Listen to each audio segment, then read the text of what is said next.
Assalamualaikum warahmatullahi wabarakatuh. Jumpa lagi dengan video pembelajaran kimia ya. Kali ini kita akan belajar pengertian dari larutan elektrolit dan larutan non-elektrolit. Nah, kalau ada pertanyaan seperti ini, apakah yang dimaksud dengan elektrolit?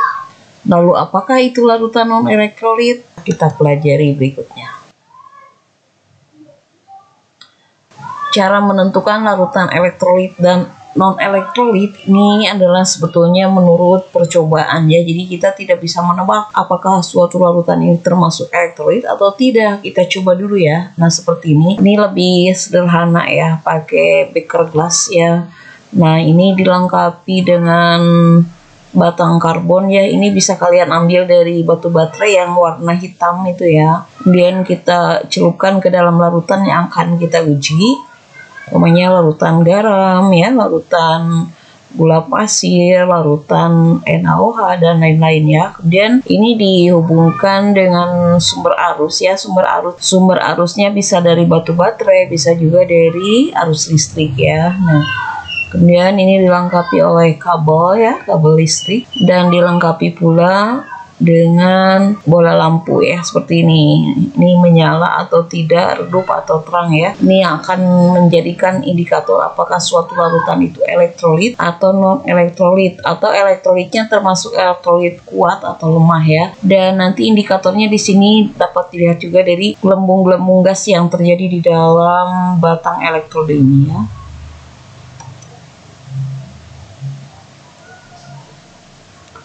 Nah, ini kebetulan sudah dilakukan percobaan ya tentang hasil pengujian terhadap beberapa larutan. Kalian perhatikan ya, ini untuk larutan cuka, nyala lampunya tidak ada ya. Nah, atau bisa juga redup, ini gelembung gas masih ada. Ini berarti kita kategorikan larutan tersebut dengan elektrolit lemah. Larutan amonia ya. Nah, ini juga nyala lampu tidak ada atau mungkin redup ya. Nah, tapi masih ada gelembung gas. Kita kategorikan juga dengan elektrolit lemah. Tapi kalau misalnya kita menguji air aki ya, ternyata nyala lampunya itu ada, bahkan terang sekali misalnya, dan gelembung gasnya ada atau banyak, berarti ini termasuk elektrolit kuat. Tapi kalau misalnya larutan urea, larutan alkohol ya, nyala lampunya itu tidak ada, artinya mati lampunya ya, walaupun dihubungkan dengan sumber arus. Kemudian dilihat gelembung gas juga ternyata tidak ada, berarti ini kita kategorikan dengan larutan non elektrolit ya. Silahkan kalian coba larutan yang lainnya.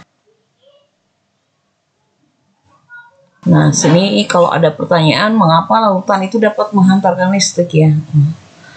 Jadi kalau misalnya untuk larutan elektrolit itu larutan yang memiliki kemampuan untuk menghantarkan arus listrik ya. Jadi larutan ini dapat diklasifikasikan menjadi beberapa jenis tergantung dari cara kita mengelompokkannya. Nah, kalau pada larutan non-elektrolit, dalam hal ini kita gunakan etanol, misalnya kalian melihat bahwa larutan tersebut sama sekali tidak memiliki ion karena tidak mengalami proses ionisasi. Larutan ini tetap berbentuk molekul sehingga secara otomatis memiliki sifat isolator atau tidak dapat menghantarkan arus listrik ya. Berdasarkan kemampuannya dalam menghantarkan daya listrik, larutan elektrolit diklasifikasikan menjadi 3, yaitu 1 larutan elektrolit kuat ya. Nah, ini ciri-cirinya ya, antara lain merupakan penghantar listrik yang baik dan kuat. Kemudian larutannya terionisasi sempurna, mempunyai derajat atau tetapan ionisasi alfa sama dengan 1. Mampu menyalakan lampu dengan terang serta menghasilkan banyak gelembung gas jika dilakukan pengujian. Itu ciri dari larutan elektrolit kuat ya. Contoh larutan elektrolit kuat ya, misalnya ini untuk asam kuat ada Hi ya, asam iodida, asam klorida, asam sulfat, asam perklorat. Kalau basa kuat ya, contohnya ini kalium hidroksida, natrium hidroksida, kalsium hidroksida, magnesium hidroksida. Untuk garamnya ya seperti barium klorida, natrium klorida. Jadi secara umum garam ini adalah larutan elektrolit kuat. Kemudian larutan elektrolit lemah. Ya, di sini larutan elektrolit lemah itu merupakan larutan yang tidak mengalami ionisasi secara sempurna. yang menyebabkan larutan ini hanya memiliki sedikit ion saja ya, yang dapat menjadi penghantar listrik yang baik. Kemudian ciri-ciri larutan elektrolit lemah. Di sini penghantar listrik lemah atau kurang baik. Larutan itu tidak terionisasi secara sempurna, jadi hanya sebagian saja yang terionisasi. Kemudian derajat ionisasi itu alfa ya, alfa itu lebih besar dari 0, lebih kecil dari 1, dan masih menghasilkan gelembung gas ya, tapi dalam jumlah kecil dan nyala lampu yang redup jika dilakukan pengujian. Ini larutan elektrolit lemah itu terdiri dari dua ya, satu asam lemah ya, seperti ini asam fosfat, asam cuka ya. Nah, basa lemah seperti besi 2 hidroksida, aluminium hidroksida ini maaf ya, harusnya angka 3 di sini.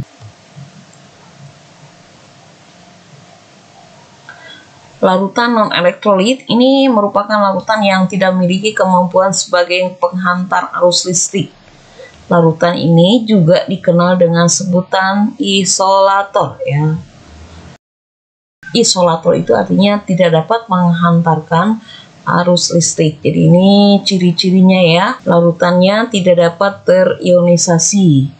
Kemudian derajat ionisasi alfa sama dengan 0, jadi tidak terurai sama sekali, tidak dapat membuat lampu menyala, dan tidak menimbulkan gelembung gas jika dilakukan pengujian. Ini contohnya ya, ada glukosa, ada gula tebu, larutan urea, ada juga etanol.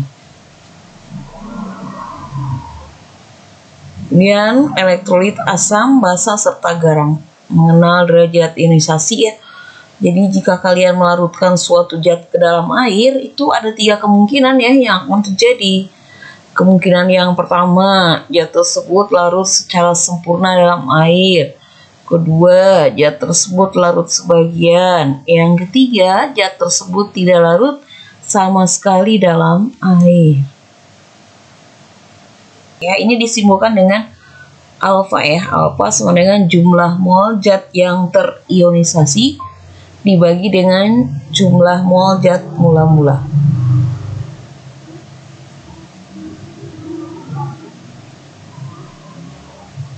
Nih sumber dari ion dalam larutan elektrolit ya, ada 2, senyawa ionik dan senyawa kovalen polar.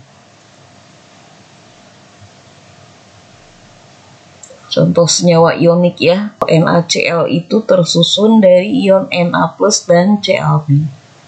Jadi ketika dalam bentuk padat ya, senyawa ionik ini tidak dapat menghantarkan arus listrik karena ion-ion yang ada di dalamnya saling terikat secara kuat. Ikatan yang kuat tersebut akan menghalangi ion-ion tersebut untuk dapat bergerak bebas ya pada waktu kalian beri beda potensial.